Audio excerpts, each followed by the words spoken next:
Hello, it is time for an August homeschool and life update.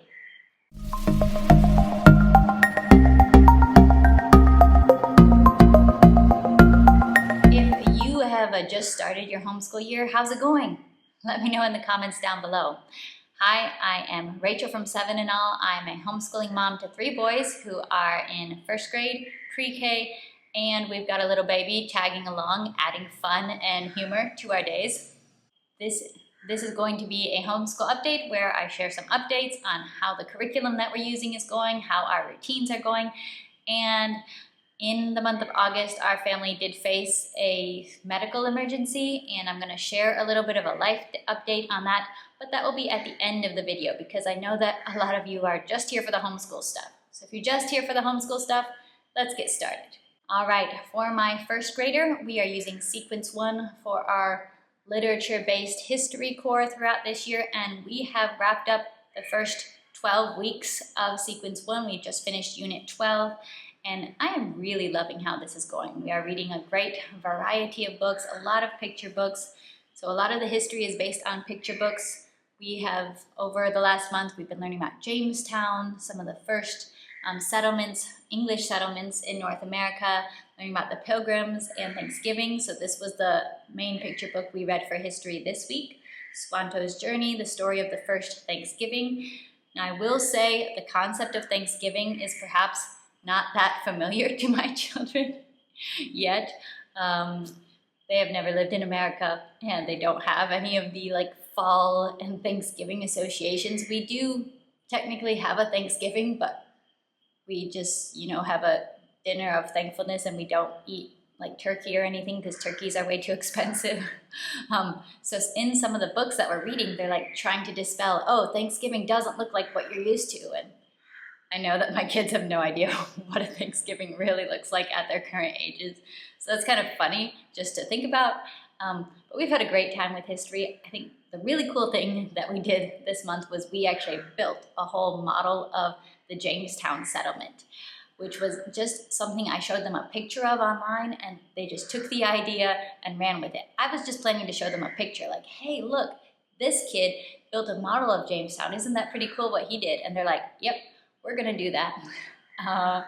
And so we spent just little by little throughout 2 weeks adding to our model, and they had a lot of really creative ideas, adding fish to the James River because they knew that they got fish from the river to eat, and planting a field of corn, and they had holes where they were digging for gold because they were looking for gold in Virginia and they didn't find any. So that was really fun, really memorable as far as a history activity.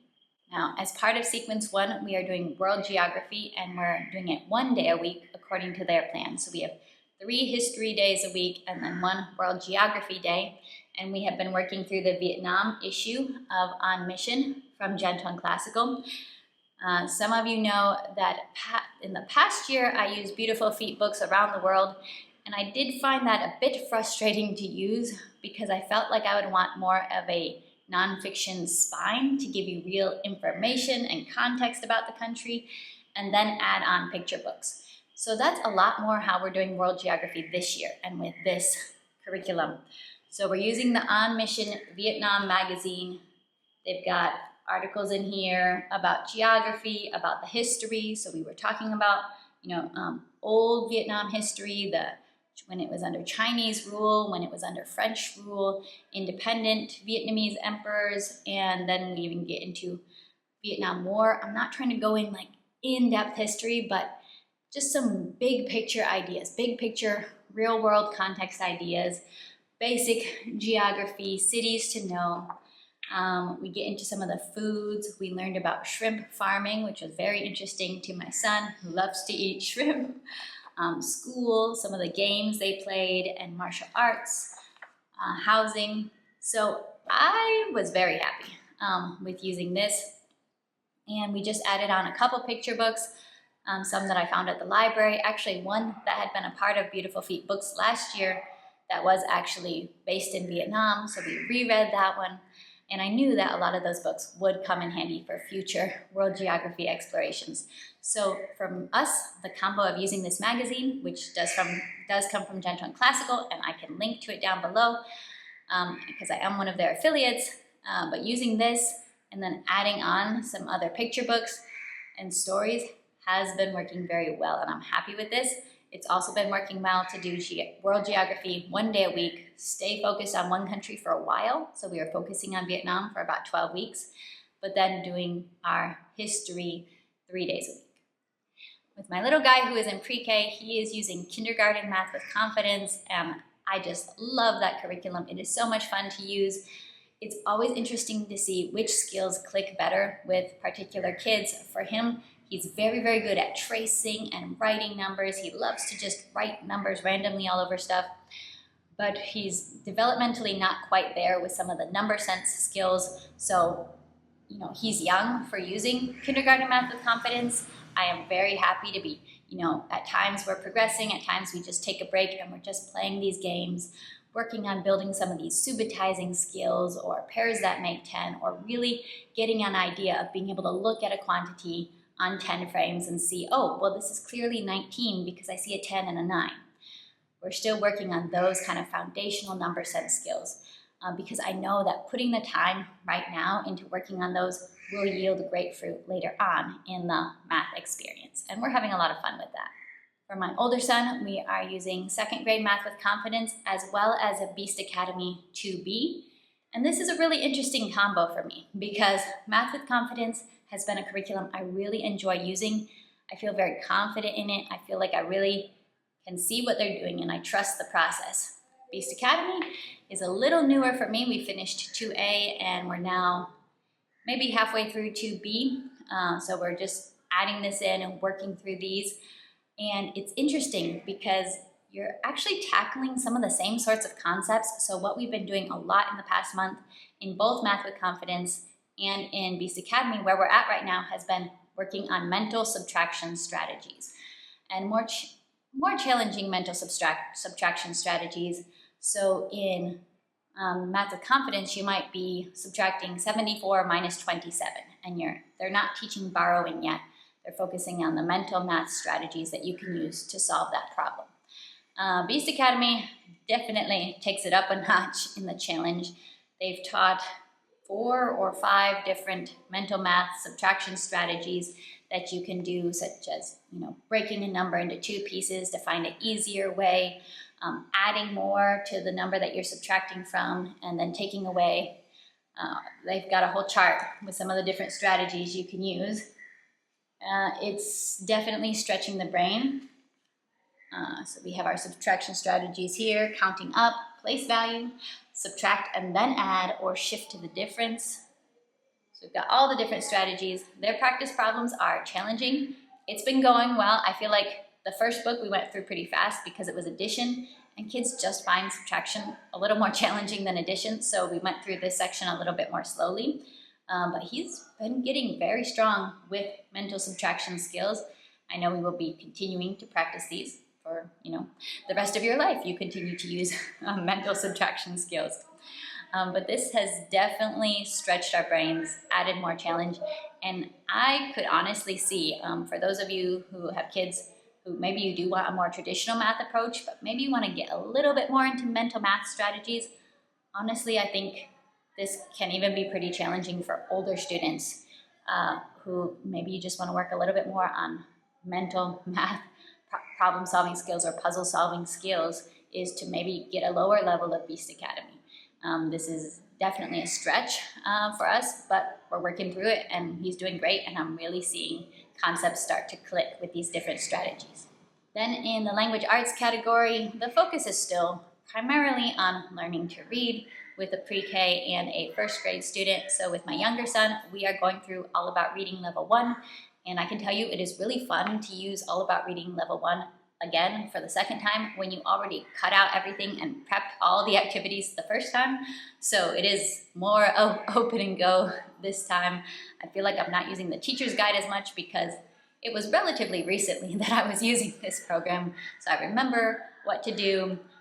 He's getting the concept of CVC words. That's just what we're still focusing on, is all those CVC words, working on building more fluency, more confidence. But he's really enjoying the idea of, hey, I can sound things out.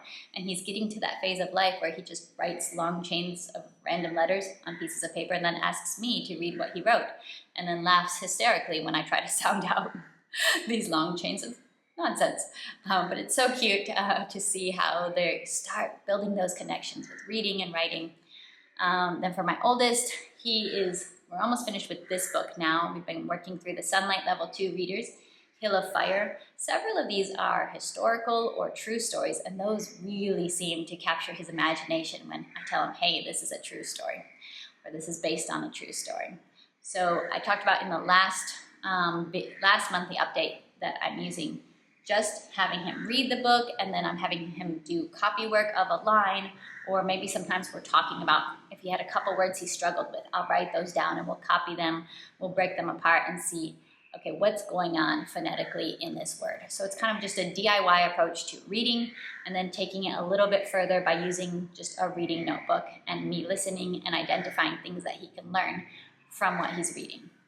He does also do a little bit more for language arts. We're working through first language lessons, which I recently filmed a flip-through video on, and he does spelling as well. And for him, one of my major focuses this year is I really want to work on improving his ability to read in Spanish. And if you haven't noticed by now, I'm not the type of homeschooler that tends to limit myself to using just one thing. I had struggled to find something that was like a workbook that really worked incrementally up in Spanish. This like what you can find for English. Something like Explode the Code in Spanish was what I was looking for, and I really struggled to find it. I could find worksheets, but nothing that really had a very solid progression. And that was one of our struggles with any kind of early Spanish reader I was finding was, okay, he could handle quite a few of these words, and then they put in some random longer word with more complicated phonetic things going on, and then he just gets lost and jumbled up. So I decided to create this, which is now available on wheredyoulearnthat.com, Trabajando con Palabras, which is a Spanish phonics workbook that is going to gradually work you up. We are starting from the very classic syllables. We've got the ma, pa, sa, all of those syllables, and we are mainly focused on 2-syllable words throughout this book. We start slowly adding in 3-syllable words, and we do add in some high-frequency words that do not follow the most basic phonics principles. So we have I, we have tiene, and so it's a little bit like sight word practice. It's more of high-frequency words. My goal is to create more volumes of this to get more into the more challenging words and those longer words where more interesting things are going on phonetically. But we are starting this out. The beginning is easy for him. You know, these kind of words are what he can already do right now, but I'm really hoping that progressing through this, getting really, really confident in these basic syllables is going to help us be able to make real progress with Spanish reading. So it's just a variety of activities for reading carefully, pronouncing things correctly, and reading with comprehension. So we're identifying different things in sentences. There will be spelling tests. You're working on a certain set of syllables, certain groups of words for a period of time. We gradually start bringing in 3-syllable words, and toward the end, we even get a little bit into, okay, so you started with just mama and papa and sopa and sapo and all of those words. Now we're up to here. Can we read this? And can we read it with comprehension and choose the right answers? So in volume 2, it's going to be leveling things up, getting more into 3-letter syllables or syllables where we're having 2 vowels working in different ways and being able to wrap our tongues around that. So this is a brand new edition that I just created, and I did make it available on my website. There's also an English version. The English and Spanish versions are fairly different since this is learning to read, and my parents actually created the English version, and myself and my husband created the Spanish version. So they're not identical, but they're kind of attempting the same goal of getting our kids to work deeply with words. We are also continuing to use Llamitas Level 2, which we just started this month, and that has been a lot of fun and a great fit for him. My big goal with my oldest and my youngest tagging along as much as possible this year is to get them really understanding that they can speak Spanish, kind of really starting to explain some of the concepts to them, which I have been doing, of how you change a verb to say, am I talking about me? Am I talking about us? Am I talking about you? We've been doing that with homeschool languages, so getting more speaking practice and then working on basic literacy. That is my goal right now. Now, I have all these beautiful Spanish picture books with a lot of rich languages sitting on my bookshelf, and I have not really been using them much. I used to read those books to them when they were littler. I've been getting away from reading those, and for now, I'm just gonna decide I'm okay with that. I think it was very good immersion for them when they were younger, but I feel like right now I'm focusing on literacy and I'm focusing on understanding the basic grammar that will allow them to get more confident in speaking. They understand well. We're working on speaking and we're working on learning how to read. That's my focus for this year. And I'm hoping that by next year I can get back to just reading Spanish literature much more and less on the instruction side of learning how to read and learning how to speak. This is an adventure. I'm taking you along with me. Science is going great. We're using Sunlight Science A this year. These science videos are hilarious. I look forward to them. The boys look forward to them. We did not have the Sunlight Science videos when we did K. We have them for A, and thumbs up from me. They are awesome, super fun to do. As far as homeschooling with a mobile baby, homeschool is happening mainly with baby in my arms. So that is my Chatty Homeschool update, and now for the life update. So in the middle of August, and I shared this on Instagram, so if you followed me there, this will not be new news to you, but if you only follow me here, my husband suffered a heart attack, which kind of blindsided us and everybody who knows us. I mean, pretty much anyone, all anyone has been saying is, but you're so young, but you're so athletic, which is all 100% true. He's 40 years old, and he's probably the only 40-year-old that I know who can walk on his hands across the room and who can do a high jump and a long jump better than most teenagers. And like there's relatively active people, and then there's like super athletes, and that's more the side that he is on. So on the list of people that you expect to have a heart attack, he's just not there. He woke up like 6:20 in the Saturday morning. I'm already awake. I'm expecting a normal, beautiful Saturday routine, and he tells me I'm having some discomfort in my chest and in my left arm, and I think we need to go to the hospital right now. And I know what he's thinking immediately. I know what he's thinking. And so I just grab the baby, grab the boys, we get in the car, we head straight for the ER. We were in the emergency room probably barely more than 30 minutes from the onset of symptoms of a heart attack, which he recognized immediately. He is a nurse. He does come from this line of work. He recognized symptoms very quickly, and we got right into the ER.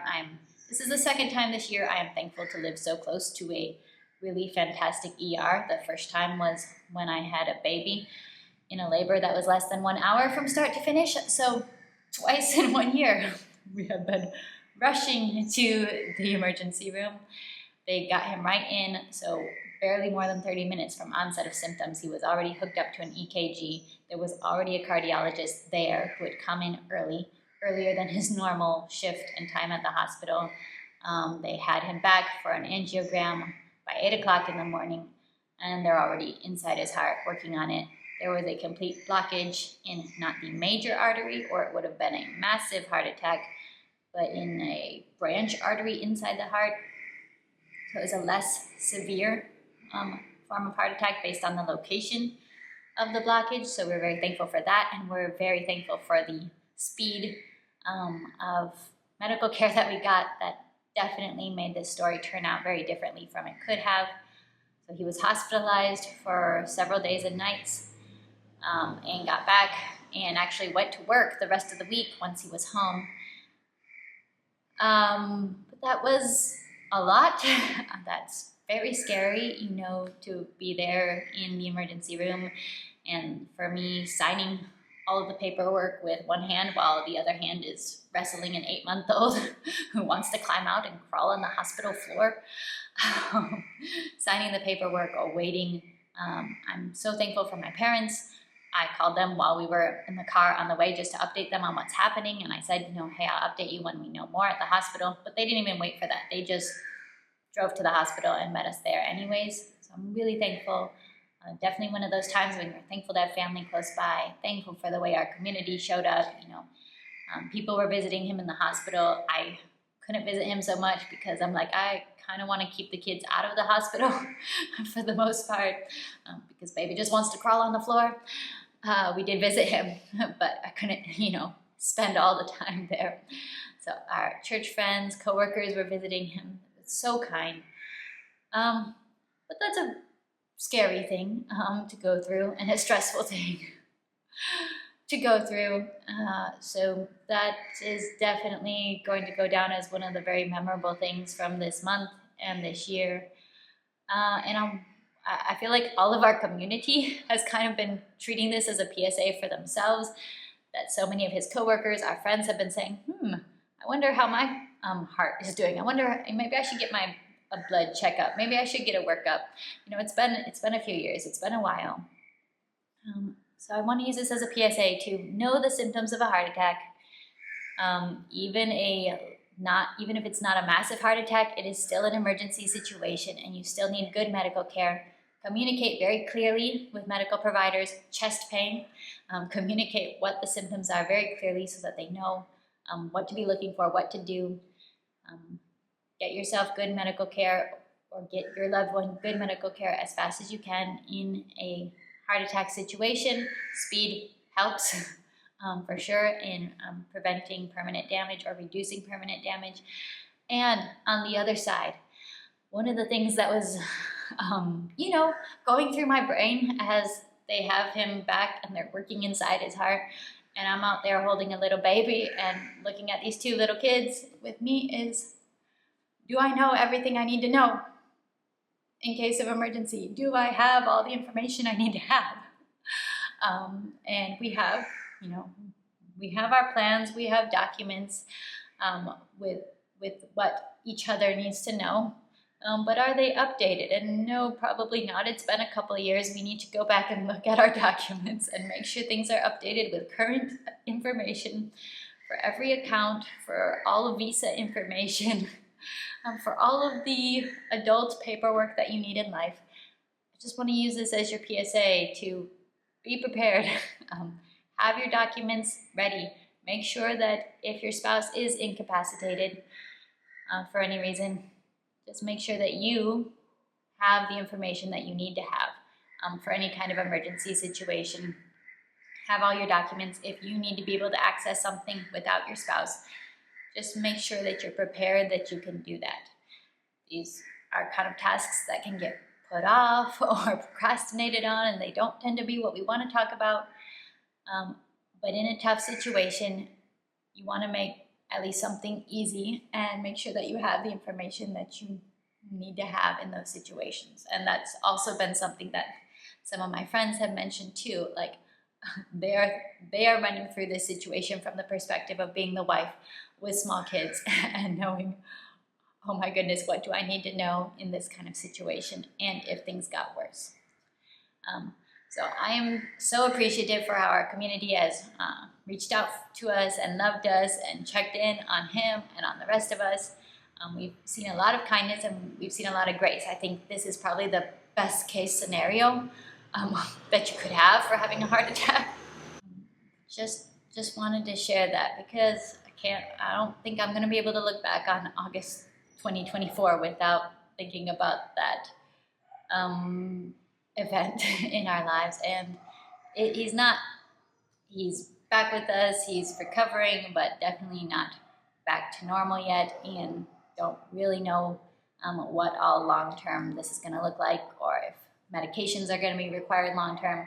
We're still in the stage of figuring that out. Thank you so much for listening to this homeschool and life update, and I will be seeing you next time. So if you like nerdy homeschool videos, definitely click subscribe down below, and I will see you. Bye.